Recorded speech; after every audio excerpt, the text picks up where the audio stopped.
So welcome to the second stewardship series of 2022. The program started in 2017 with a basic set of trainings covering forestry, trail building, and invasive species geared towards volunteers. After much success and general interest from the public, we continued and expanded the series each year, offering a different set of topics in regards to LLC programs, the environment, wildlife and land management that can be utilized by volunteers, landowners, both rural and city, and anyone looking to learn more. Little Forks Conservancy began its conservation efforts in the Tittabawassee River watershed in 1996. This year, we are honoring our 25th anniversary, and Little Forks' mission is to permanently protect, improve natural environments in Michigan by leading and inspiring actions that conserve vital habitats and waterways for the benefit of the entire community. We use these 4 key action words to guide our work by protecting private land through conservation easements, improving the natural landscapes on the land that we own and through partnerships. We lead the community members in the latest conservation practices, and we hope to inspire you all to protect and improve your community in any way that you can.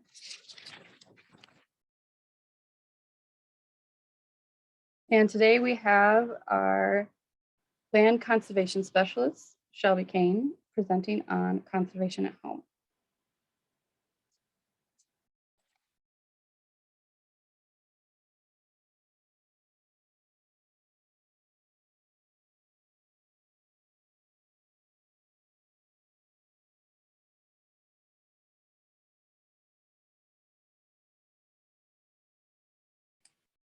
All right, hi everyone. My name is Shelby Kane. I am, like Sarah said, the Land Conservation Specialist here at Little Forks. I actually grew up here in Midland. I got a bachelor's degree in biology from Saginaw Valley State University. And in 2020, I served as Little Forks Huron Pines AmeriCorps member. And then I actually got hired as their Land Conservation Specialist in the fall of 2021. In my role, I actually am involved in Little Forks land program. So I worked with landowners to help protect and preserve their properties, as well as monitor our conservation easements. And I also assist with and help manage our Conservation at Home program, which I'm going to talk about today. So we're going to be covering a lot of information in a fairly short amount of time today. So feel free, if you have any questions or comments, you can post them in the chat and we'll try to cover those. I'll also include my contact information, so you can always contact me if you want to learn more or want clarification on something. So Little Forks Conservation at Home program is an education and recognition program that supports our water conservation and land protection efforts. So this is kind of an agenda of what we're going to be going over today. We'll start by talking about what Conservation at Home is, the process for getting certified, and the guiding practices that the program focuses on, and then kind of throw in some other tips and information in there as well. So you may be asking yourself, what exactly is Conservation at Home? It is actually a program that was created by the Conservation Foundation, and the Conservation Foundation is a conservation organization that is based in the Chicago area. So Little Forks worked with the Conservation Foundation to start up Conservation at Home in our service area. And through the program, we're able to educate people on conservation practices and also recognize their efforts. So we've been doing Conservation at Home since 2015. And part of the program involves us working with landowners to help them with those conservation efforts in their own backyards. And yards can actually get certified in Conservation at Home, and landowners get assigned a place on the property, like you can see in this photo here. So you should get recognized for your environmental stewardship, and through Conservation at Home, we can kind of give you that recognition. So the process all kind of starts with a conversation between the landowner and Little Forks. You give us a call and we'll kind of ask you some questions about your property and your land, how you're managing it, what conservation practices you may currently have in place, things like that. And then from there, we'll work with you to set up a site visit to your property. So we'll kind of walk around with you, see what you've done, maybe take a couple photos. And then from there, we will see if you're kind of meeting the conservation at home criteria. If not, we'll offer some ideas on things that maybe you could start doing, some more things that we could recommend to you. And then you can work on putting those into practice, and we can get you to a point where your property is ready to be certified. If your property is already kind of meeting all of those criteria, we can work on that certification for you. We do suggest a donation of $50 for our staff time and the materials. But certified landowners receive, like I said, a sign to display in their yards for all of their hard work. And the signs are great because they can actually pique visitors' interests and encourage them to get involved too. So you may have neighbors that walk by and ask you about it, like, oh, what's that sign in your yard? Or maybe you have guests over and they decide that they also want to get involved. So through that, we can encourage more people to be good stewards of the land. And so this is kind of something I really want to stress, is that you don't need a lot of land to have a positive impact on the environment. You shouldn't let anything stop you from being a good environmental steward. All things can make a difference, even if it's on a small scale. So by having more homes that are putting those kind of beneficial conservation and stewardship practices into place, we can actually connect green spaces and create corridors for wildlife, which can all help preserve natural resources and protect biodiversity.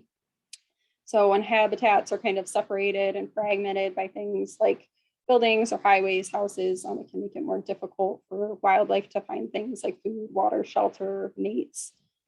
So if we have a bunch of environmentally friendly yards, we can help kind of connect those habitats and improve them. So these here are kind of some of the different practices that conservation at home is based upon. This is the different criteria that we look for when we're certifying yards. We like to see people kind of implementing practices in a bunch of different areas, if they can, all of them. So these are going to be the different topics that I'm going to kind of dive into and go into a little more detail on today. We'll kind of touch on some basics and provide some examples to hopefully inspire you to bring these practices into your yard if you are not already.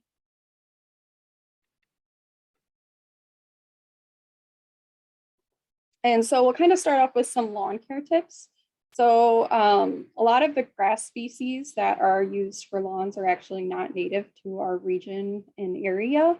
Kind of the turf grass that we know so well. Lawns originated from like England and France, where wealthy landowners would have plant a lot of grass and cut it very frequently to create those big open lawns. And then others began to follow suit, and now they're kind of everywhere.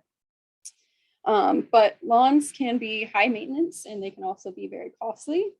Natural landscapes with native vegetation is actually much better for soil health, native wildlife, water quality, and it can also save you money. So native grasses are great additions to yards because they have deep root systems that actually hold soil in place and can reach water that is way deep in the ground. So many lawn species of turf grasses have very short roots, and they don't really filter water very well, hold soil in place. So that can kind of be an issue. And I also kind of want to touch on mowing. A mulching mower is great. It's one that cuts up the grass and kind of you just blow it back onto your lawn because grass clippings have a lot of nutrients. So by leaving them to decompose, it's actually very good for the soil. And if you don't really want grass clippings in your yard, you can always collect those and put them in a compost pile to make sure that you're still using the nutrients and the organic materials. And maybe using them for fertilizer in your garden rather than throwing them into a landfill. And so these are kind of a few more good lawn care practices that Conservation at Home recommends. So kind of don't overwater. Most lawns really only need an inch of water a week. So overwatering can drown grass and it can lead to problems like fungus, weeds, pests.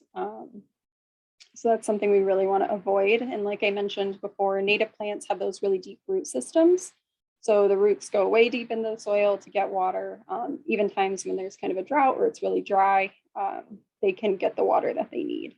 So by planting native, you don't really need as much water And if you do water, you should try and do it or avoid the heat of the day, because the heat can actually cause water to evaporate quicker. So if you can water in the mornings, that is kind of ideal. But you want time for that water to absorb. Damp leaves can kind of lead to like diseases. So again, we want to avoid that as well. And another good practice is to use compost. So compost can kind of improve your overall health of the soil. It's full of nutrients. It allows the soil to kind of hold more water and is very good for microorganisms. You can compost things, like I said, like grass clippings, leaves, fruits, vegetables. There's lists that you can find of things you can compost. So that is great practice to get into. I mentioned mulching mowers. So mulching grass and leaves and leaving them in your yard is kind of similar to composting. They're full of nutrients. They can just kind of break down and those nutrients are returned back to the soil. And if you're able to reduce the chemical use on your properties, that is also ideal. Your fertilizers, pesticides, and herbicides that run off from when it rains can end up in our rivers, lakes, and streams, which can be harmful to wildlife and also decrease water quality. So I'm going to be talking about native species and native plants a lot today. You're going to hear it kind of brought up fairly often because they're very important. So for those of you that don't know, native plants originated in an area and have adapted to that environment. So for like native plant species, they've adapted to grow really well in our region's soil and weather conditions. Planting native is really, really great for wildlife. It provides great habitat. And if you can, you should try and plant a variety of plants to kind of appeal to many different species. You want to plant plants that are going to flower throughout the year, because this can help create food sources throughout the year. So not just, having everything flower in the spring, you have some in the summer, some in the fall, to kind of spread it out so that animals have, food sources that they can get. And it's really good to know your yard. So knowing which areas are really sunny, which areas are going to be dry, wet, maybe what's the soil like, because knowing this is very, very useful when it comes time to actually plant, because some plants will do well in some conditions versus others. So kind of knowing what their needs are and what areas you have on your property can help you a lot when you actually go to plant them. And before planting, just kind of do your research. Again, know what plant you intend to plant and whether it likes sun, whether it likes a more shaded area, if it needs a lot of moisture. So just kind of doing your research and being ready to put it where it will thrive. So many native plants, like I said, have those very long roots. So that is very good. And I'm just going to kind of cover, we have a lot of native plants. If you're looking to put some plants into your yard, there are many different native options. That would be great. I'll just kind of show up a few examples here. There's tons of different trees. There's oaks. We have the sugar maples, which have those very beautiful leaves in the fall. Paper birch are very common. And even redbuds with their, very vivid flowers. So you can get a lot of color and a lot of variety in your yards, even with just using native plants. Like you can appeal to wildlife and have a very beautiful yard. So native shrubs can provide really great cover for wildlife, and they can also produce a lot of fruits and serve as really good food sources. So here's some native shrubs, a few examples that you may have seen that are kind of unique. There's ninebark, buttonbush, which has that kind of little fluffy look to it, and winterberry holly, which has those berries that are great food sources. There's large varieties of native flowers. You should, like I kind of mentioned before, try and plant flowers that are going to bloom throughout the year, because it's going to create food sources throughout all of the seasons for wildlife. So you are going to want like spring ephemerals that come up very, very early, some later spring flowers, summer flowers, and then later into the summer or the fall. And it's also good to have plants that kind of hold some of their seeds or their flower or their berries like throughout the winter too, because that can serve as a food source as well, even when things aren't really blooming. And these are some examples of native grasses. So these plants have very, very deep roots. Switchgrass there, little blue stem, and then big blue stem as well.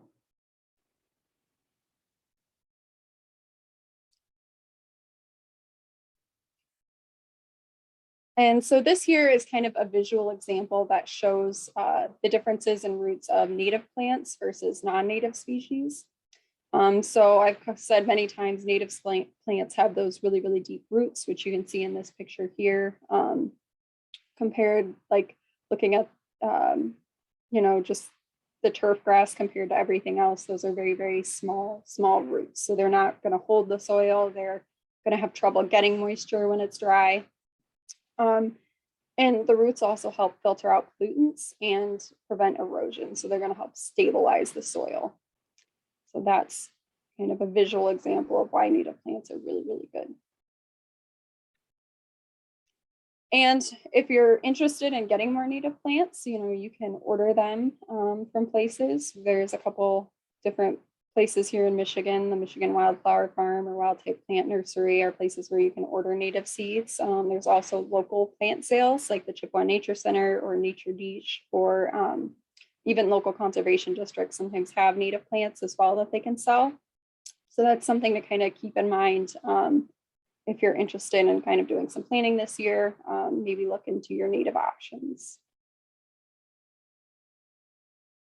And so I talked about native species, and now I'm going to talk about invasive species. So kind of another focus of conservation at home is removing invasive species. So these are going to be not native to our ecosystem, and they can cause economic, environmental harm, or also harm to human health.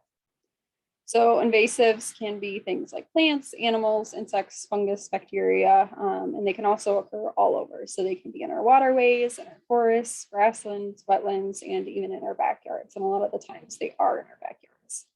So they're going to disrupt native species because they're going to outcompete them for resources. And invasive species have different characteristics that make them so good at being harmful. So they grow and reproduce very, very quickly. They typically have a very high dispersal rate. And one thing that makes them really, really harmful is that they have the ability to grow in all kinds of different environments. So they can grow quickly, they can survive in pretty much anywhere, and they'll just kind of spread from there. And there's also typically a lack of predators because they're not from our area. So they don't have those natural predators here to kind of keep their population sizes down. So one resource that I'll mention is Missin. They have an app and a website. And through that, you can actually see what invasive species are in our area. And you can also report invasive species that you may see. And Missin has training modules available that can help you identify invasives. So you can learn more through that. Here's a few examples of invasive species that you may have seen. We have also done stewardship series in the past on invasive plants. So I would recommend going to our website and our YouTube, and through there, if you want to learn more about invasives, you can watch to get some more detailed information. So there's buckthorn there. This is very common in our area. It has these dark berries that you can see. Phragmites below that is a very tall grass that's often found along ditches and in wet areas. And same with purple loosestrife. That's usually found in those kind of wetland areas, ditches. It has bright purple flowers that look really pretty, but this is not a plant we want to have around. Garlic mustard in the center there is a biennial plant. So in the first year, they have rosettes and grow low to the ground. And then their second year, they actually grow taller, and that's when they flower. And then you can see in the photo, they have those bright kind of white flowers. And to tell if it's garlic mustard, you can actually like crush the plant and it should smell like garlic. So that's how you can tell. The one up in the top there is Japanese barberry. So this has bright red berries and very small leaves, and it has thorns that are very sharp. So this is another invasive that you may have seen in your yard or in the area. And Japanese knotweed down there is a very woody shrub.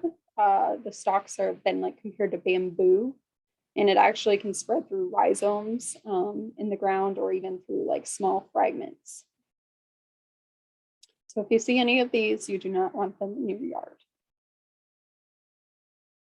So unfortunately, invasives are something that you don't just remove once and never really have to worry about again. It's kind of like a constant battle. You might remove them one year and then the next year they're back. Or you might have new invasives that are now creeping on your property. So I think that, step one is kind of knowing what invasive species are and what they look like, because that early detection and removal is really key. If we can stop them before they're really established, it'll be much easier and much better for you and your property. So kind of be on the lookout always, stay vigilant and continue to manage it every year. You can remove them in different ways. You can use just your hands and pull them out of the ground, like garlic mustard. That's an easy way to remove that one. Little Forks is actually having a garlic mustard pull coming up here in the next few weeks. So if that's something you're interested in, you can contact us and we would love to have your help. You can also use hand saws or loppers. If it's a little more woody, like buckthorn and autumn olive, that's usually a common way to remove those. And herbicides are an option as well. If you are going to use herbicides, you should always follow all of the label instructions for that, because the label is the law. So now we'll kind of move on and talk about ways that we can use native plants in our yards. So one way is through a pollinator garden, where you can attract pollinators, so bees, butterflies, hummingbirds, beetles, things like that, that are going to actually transfer the pollen between flowers to fertilize the plants. So tips for having a pollinator garden: can kind of find an area in your yard that you would like to plant them. And again, you kind of want to have plants that are going to bloom throughout the year. So early spring all the way through late fall. So you're constantly having pollinators come to it. It's going to always look pretty because something is always in bloom. If you are putting in a pollinator garden, you should avoid pesticides if you can, because they can be very harmful and very toxic to pollinators. So we don't want to invite them there and then harm them with pesticides. Plant native plants, like I said, that's going to really attract our native pollinators. And if you have a wide variety of plants, you're going to appeal to many different types of pollinators.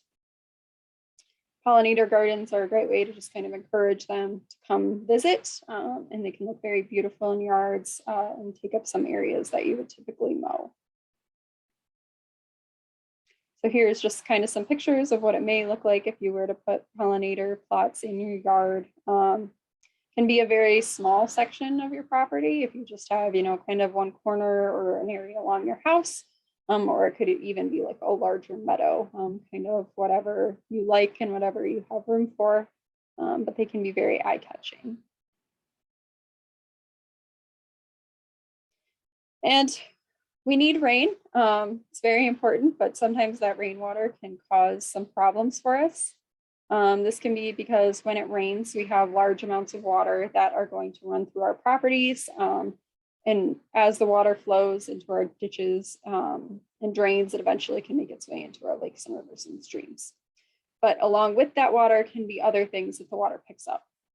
So it could be fertilizers, bacteria, pollutants, things like that, that can lower water quality and harm wildlife.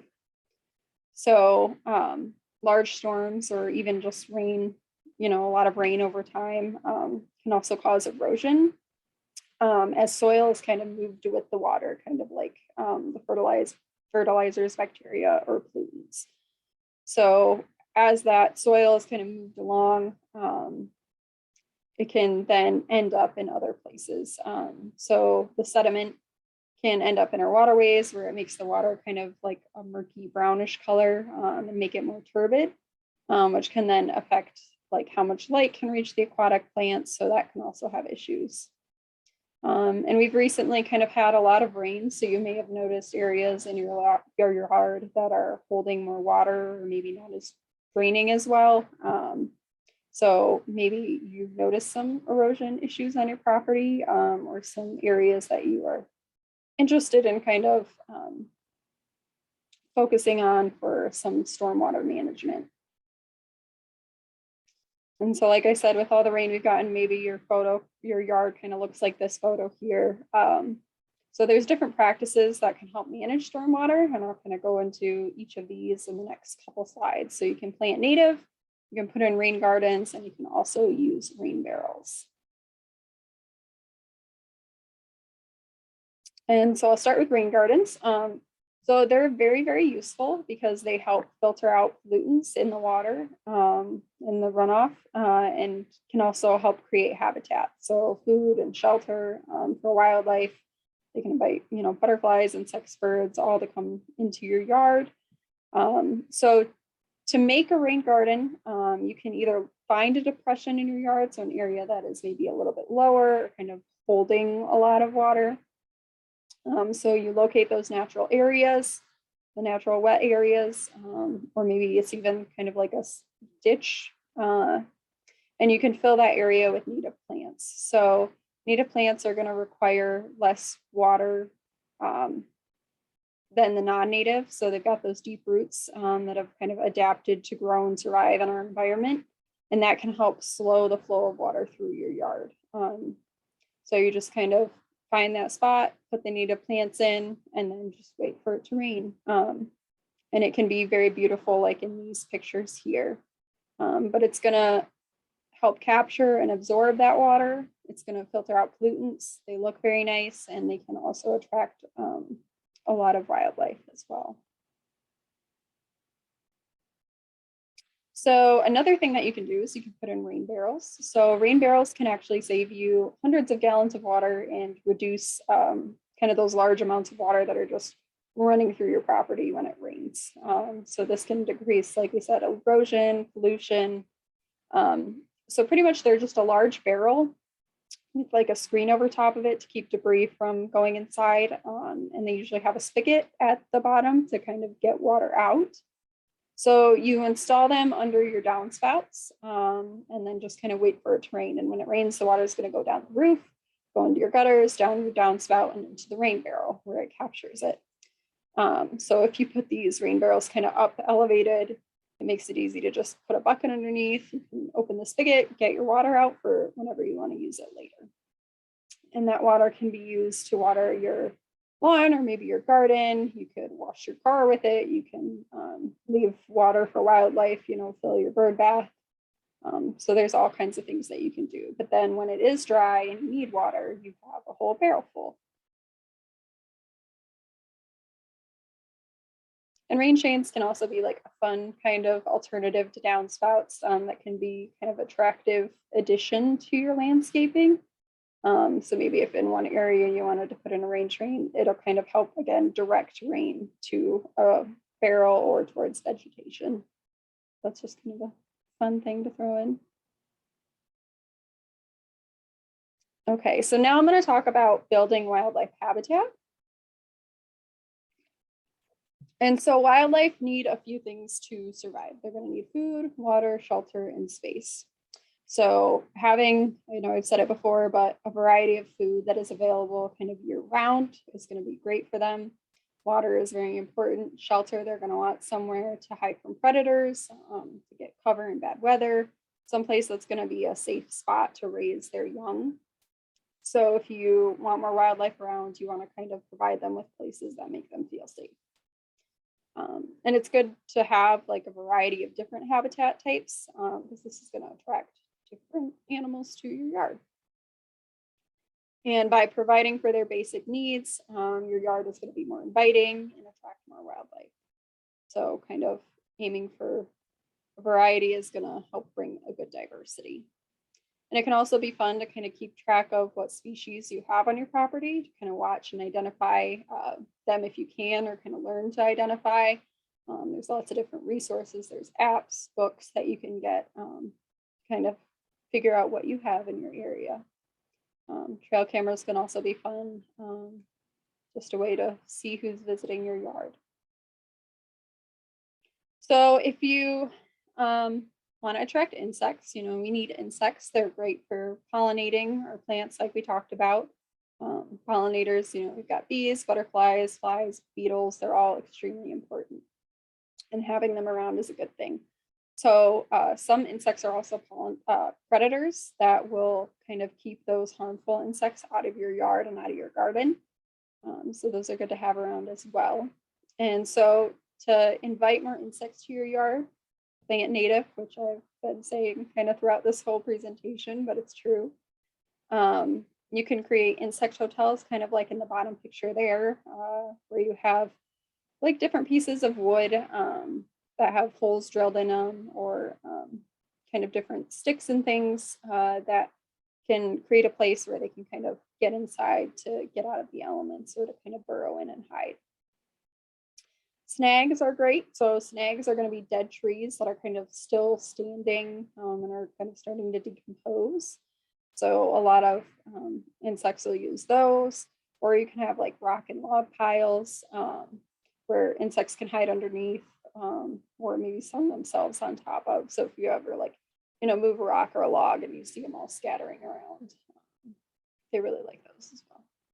And then having water sources available, whether it be like a small pond in your yard, or, you know, a bee bath, which could be like a bird bath where you put in rocks that the bees can land on so that they can get water without drowning. Those are also a good thing to have in your yard.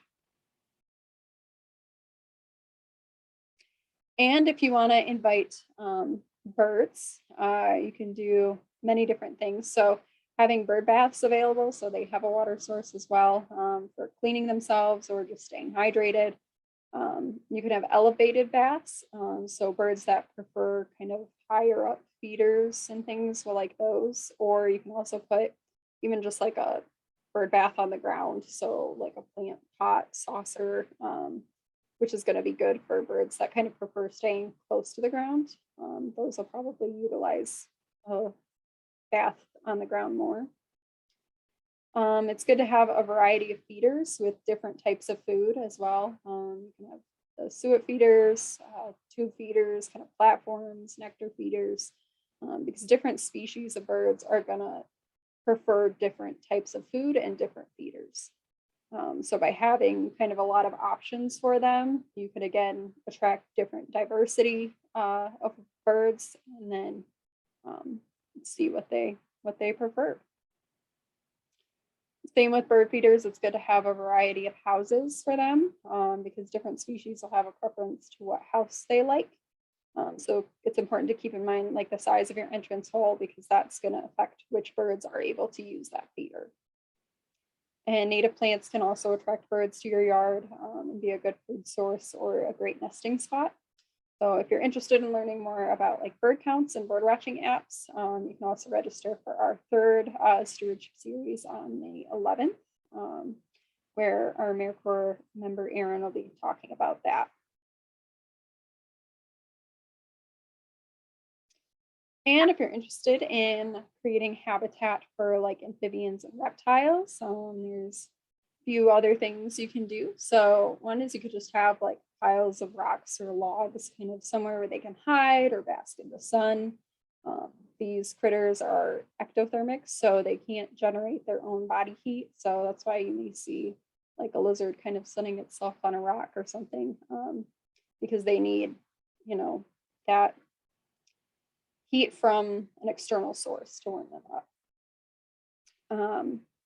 Vegetation, you know, having ground cover, whether it be just taller grasses or some shrubs, kind of brush piles, something like that can also be good places for them to hide and also attract things like maybe rodents that snakes like to eat, or provide a place for amphibians and reptiles, like I said, to hide.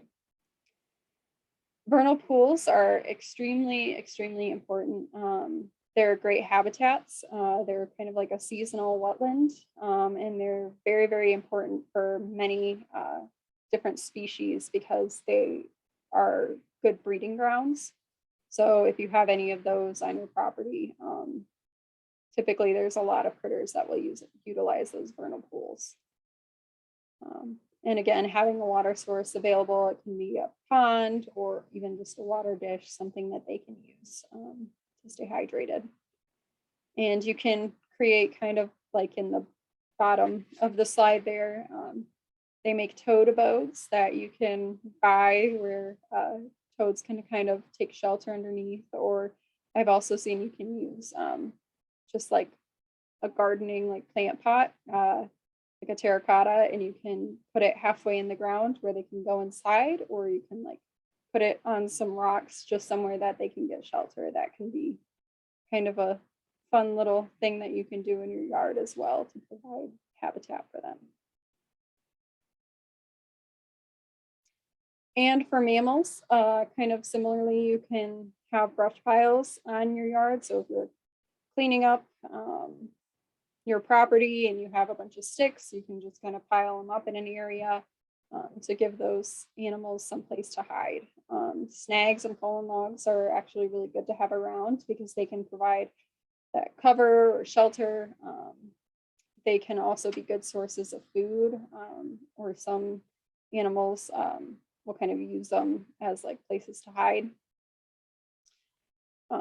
So shelter and cover can also just be like dense grasses or shrubs, kind of some sort of ground cover, or maybe you have wooded areas on your property. They can use a lot of different spaces, and having a water source available for them as well, and food sources, again, planting native plants. There can be nuts, berries, seeds, things that they can use and that they need in their diets. So now I'll just kind of show some examples of some conservation at home properties to maybe give you some ideas and hopefully inspire you. Like I mentioned, Little Fork's Conservation at Home program began in 2015 as a way to kind of recognize those landowners that were being good stewards of the land. So we would love to see more conservation at home properties in our area, and the more people that we can get involved, the better. So this property here has a lot of different vegetation types that you can see. It provides very good cover for wildlife, so a lot of places where they can kind of hide and feel safe. It's very inviting to many different species, and it's got a lot of green area, which is really good. So the landowner has multiple bird feeders, so they're providing those food sources for the birds to visit, which can, encourage them to come back because they know that there's food there. So this is that, they're building habitat. The property also has kind of a tube leading the water that goes down the downspout towards some of their vegetation and plants. So that allows the plants to kind of help absorb and take in the water, so it isn't just kind of standing in the lawn. So those are kind of those good water management practices that we talk about. In this property, the landowner, again, has a lot of kind of native vegetation alongside their house, which you can see. They've, done a lot to plant native plants and also remove those invasive species. They have their downspout kind of pointing towards a pan, which the wildlife can use for drinking. So they're creating kind of some sort of water source that they know is there. And that one photo there to the right also shows kind of like a homemade insect hotel. So you can get like a brick or a log with holes inside, which also can provide shelter. So again, it's a habitat building. That's just, a simple way to do it yourself without having to buy one too.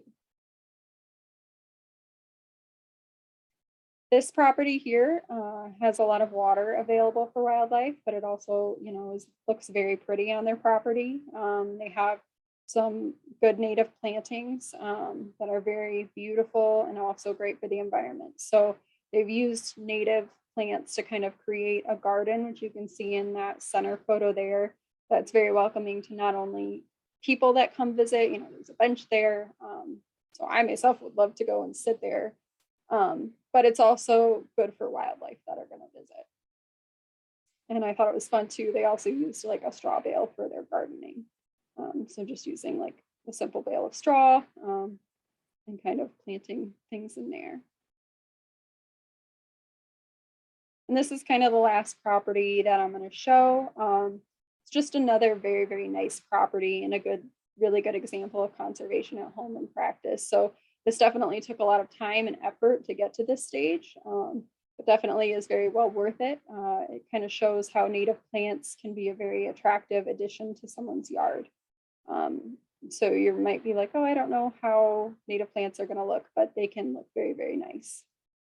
These people use stones to create kind of path to go through, and added in things like bird feeders and bird baths throughout, and maybe some other decor here and there. So it's just very, very beautiful and very well done. So that's kind of all I'm going to cover for today. Thank you so much for joining us. I really hope you enjoyed the presentation. I'll kind of cover a few upcoming events we have. We are going to have another stewardship series, part 3 on bird migration. So we're going to cover kind of what count days are and how to use eBird. So if you're interested in joining for that, we would love to have you. It's going to be on May 11th at 5:30, and it's also going to be through Zoom. We're also doing a BioBlitz right now during April at our Averill, Forest View, and Riverview preserves. So if you're interested in doing that, pretty much you can visit one of our preserves and you can download the iNaturalist app. You can take photo of things that you see along your hike and upload those to iNaturalist so we can see what sort of plants and animals, insects, things are at our preserves. So that's a really cool way to get involved as well. We're having a bunch of different hikes throughout the summer. I'm also going to do an event on July 11th where I'm going to be touring some of our conservation at home properties and kind of seeing some of those conservation practices in place. So if you're interested in that too, you can contact me as well. And we also just invite you to visit any of our preserves, any of our properties anytime. So if you're interested in learning more about conservation at home or setting up the site visit, you can contact me. My contact information is all up here, my email and my phone number. So again, thank you very much for attending today, and I hope you all had a good time. So if anyone had any questions, I can answer those now.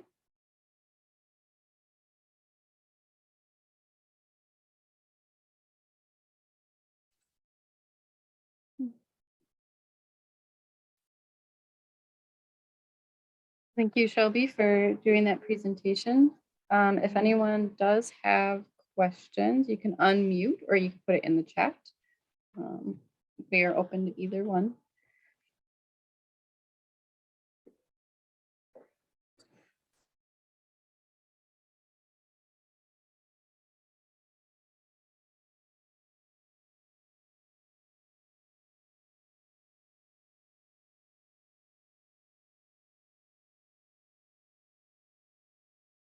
And if there are no questions, feel free to reach out to Shelby later if you think of one.